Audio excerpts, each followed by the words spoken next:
Gandang araw ho sa inyo lahat. Ano? Welcome to Nick Daw Channel. Ano? Ito po ang inyong lingkod, Jojo Nick Daw. At maraming salamat po sa patuloy niyong pagsuporta dito po sa Nick Daw Channel. Ano? Disclaimer lang po, hindi po tayo nagbibigay ng hindi tayo nagbibigay ng legal opinion, hindi po tayo nagbibigay ng legal advice, hindi po tayo nagbibigay ng legal interpretations dito po sa Nick Daw Channel. Ano? Babasahin po lamang natin ang eksaktong teksto at nilalaman ng batas ng ating Korte Suprema, ng ating konstitusyon at mga desisyon na nauukol para dito, para sa inyong ating mamamayan. Ano? Siyempre ibinabahagi ko sa inyo to, siyempre kahit paano sa aking karanasan bilang matagal na tagawad ng Barangay Santana, matagal akong konsyal ng bayan, yun hong kaalaman nyo sa batas, sa pakikitungo nyo sa ating mga halal ng bayan. Ibabahagi ko sa inyo ang Republic Act 7160 o better known as the Local Government Code of 1991. At yun naman hong aking matagal na posisyon sa munisipyo bilang isang head ng Urban Poor Affairs Office. Yung pwesto ho ngayon ni Nina Francisco.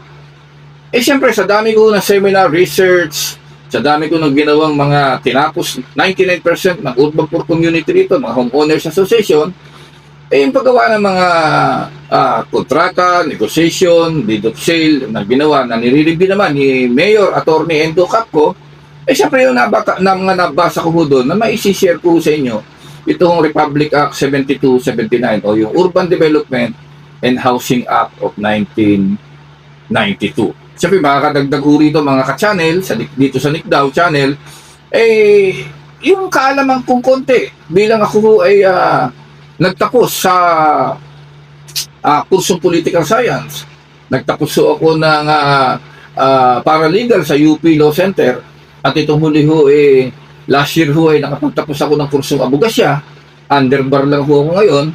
Siguro naman ho yung aking magiging mga research na babasahin ko ho sa inyo punto por punto, word for word, wala po akong babaguhin, wala po akong i-interpretin, makakatulong ho sa ating mga mamamayan. At siyempre, bilang isa namang akong licensed teacher, ang aking tinuturo ay social science, social and political science sa senior high school, may i-share ko rin sa inyo. Siyempre, kunyari ako teacher nyo, kayo ang aking estudyante.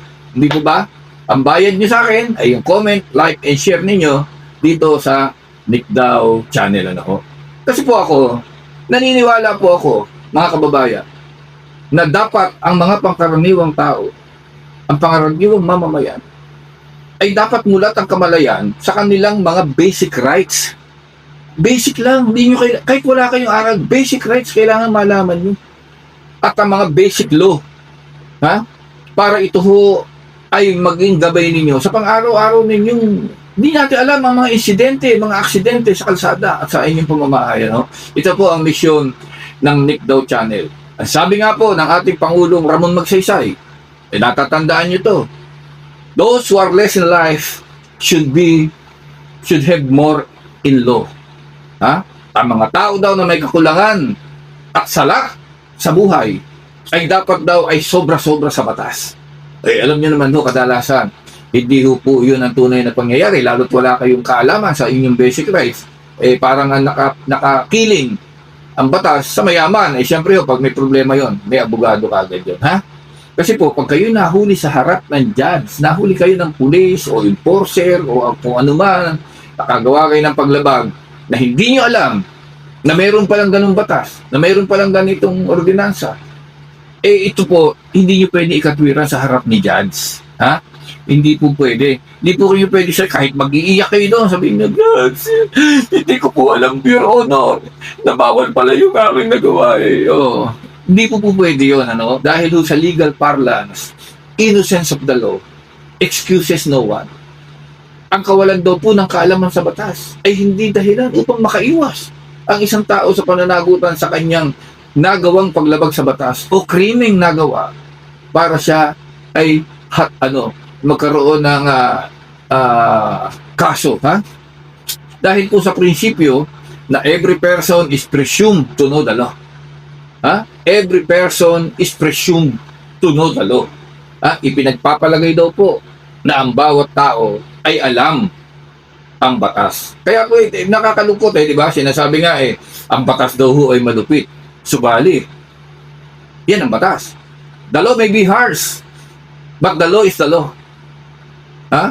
The law may be harsh, but that is the law.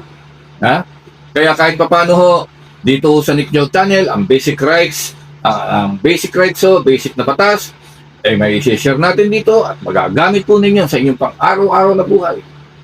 At matatalakay po iyon sa pamamagitan nitong Nick Joe Channel at ng inyong lingkod. Siyempre ho, dito, laging ang istorya dito ay tunay na pangyayari. Sad story, happy story, dramatic story, action story. Wag lang dito, hindi lang pwede rito yung porno happy story, bawal dito yun. Kaya po, ang ating mga istoryang mababanggit, kadalasan hango sa tunay na buhay. At ang mga pangyayari, pangalan, lugar, sadya ko pong babaguhin upang maprotektahan naman ng mga taong sangkot at huwag magambala ang kanilang pribadong buhay. Pero siyempre, yung mga makakapanood nito, huya, sa page talaga to si Jojo. Pero wala akong derogatoryong bibanggitin, wala akong pangalan babanggitin, wala akong lugar na babanggitin. Yun lamang po ay gagawin nating example dito sa Nick Joe Channel. Muli po, ang Nick Joe Channel ay hindi magbibigay ng legal advice, hindi magbibigay ng legal opinion, hindi po magbibigay ng legal interpretation. Babasahin po lamang natin ng eksakto at tama sa mga nilalamang probisyon, teksto ng mga batas at ng ating saligang batas. Walang labis, walang kulang. Kaya magpapatuloy po tayo sa ating programa dito sa Nick Joe Channel.